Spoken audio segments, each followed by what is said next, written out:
are Gay and Robert. 5 years ago, we quit our jobs, sold our house and all of our possessions, and began living the dream of traveling the world with only backpacks on our backs.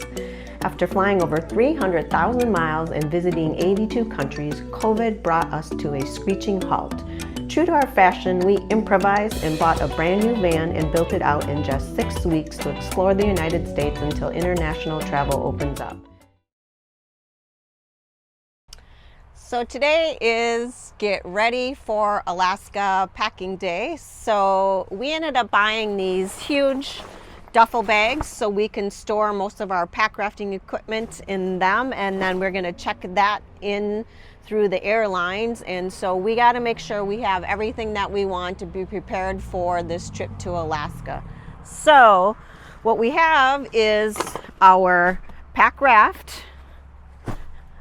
These are our dry suits that we use for rafting, because when you're in such cold water, especially glacier water, you need these for survival. So we have those. Each of us, of course, have a paddle, which we put together.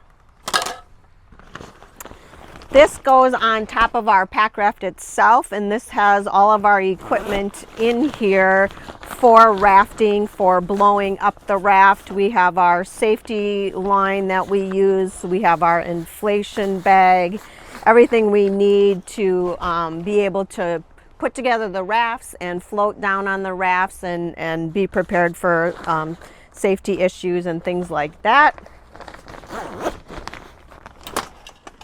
Each of us has a life jacket, of course, and Bob has a special one.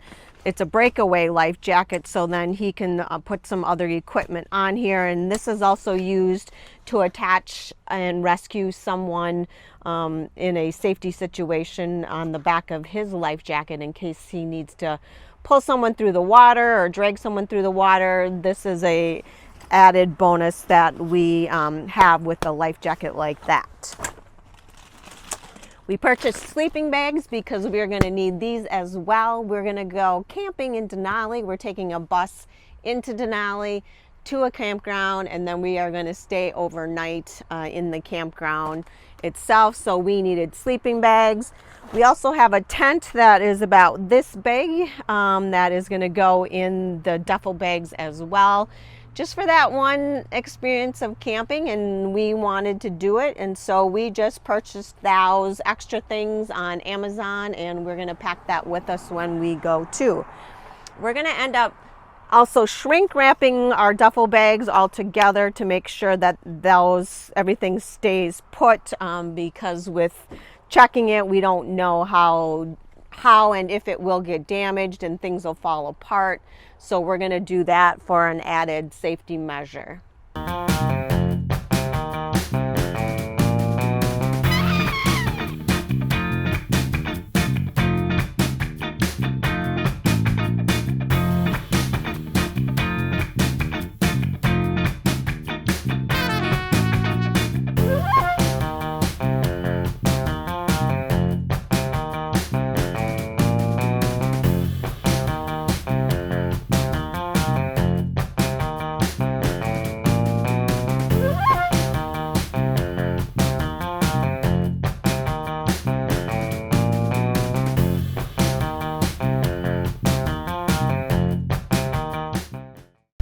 So let's tell everybody what's on our itinerary for the next 10 days when we're heading to Alaska. We're flying out of Seattle to Fairbanks, and we'll pick up a rental car from Budget, hopefully.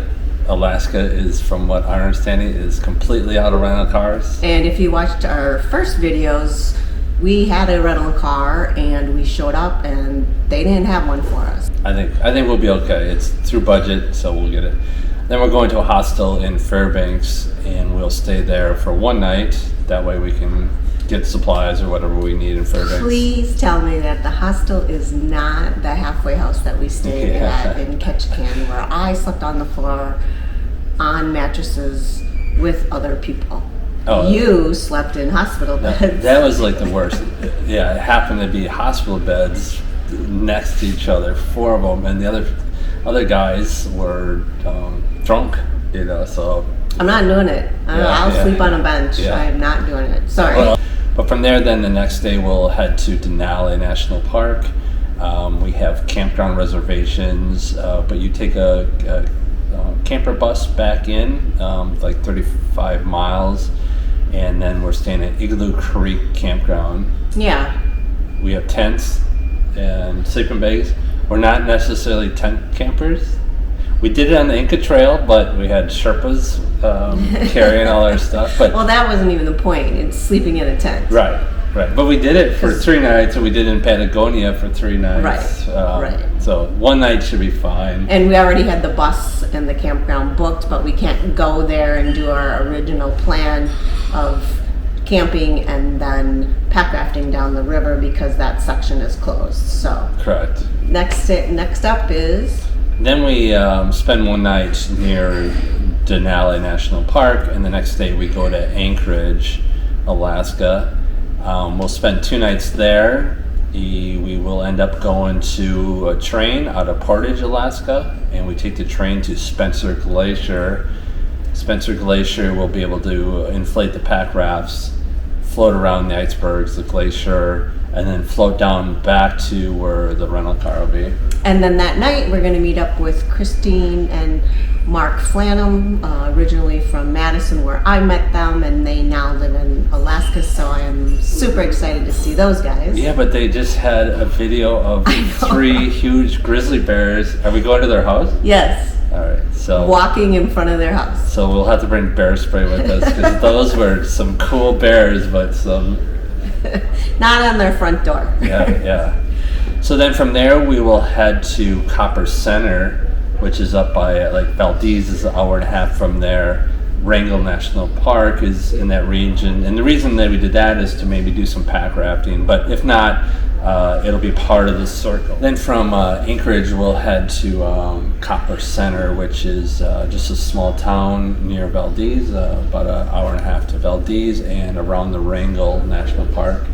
We'll get some hiking in when we're in those areas as well. Yeah, and hopefully pack raft too. That's the idea, but not positive.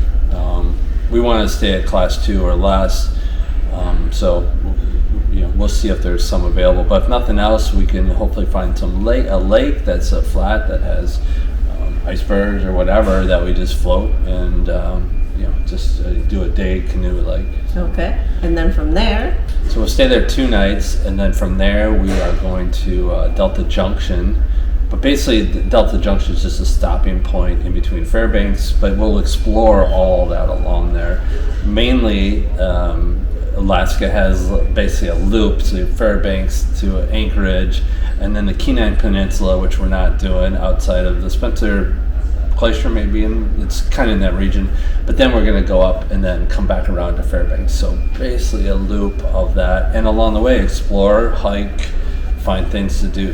It's not necessarily just drive to Delta Junction, but Delta Junction we're staying in a cabin, Airbnb. It'd be fine, but I think it's got a sauna, so hot tub would be better. Luxury. Sauna would be good though. So, and then we're going from there back to Fairbanks, spend the night there, and then we will fly back to Seattle.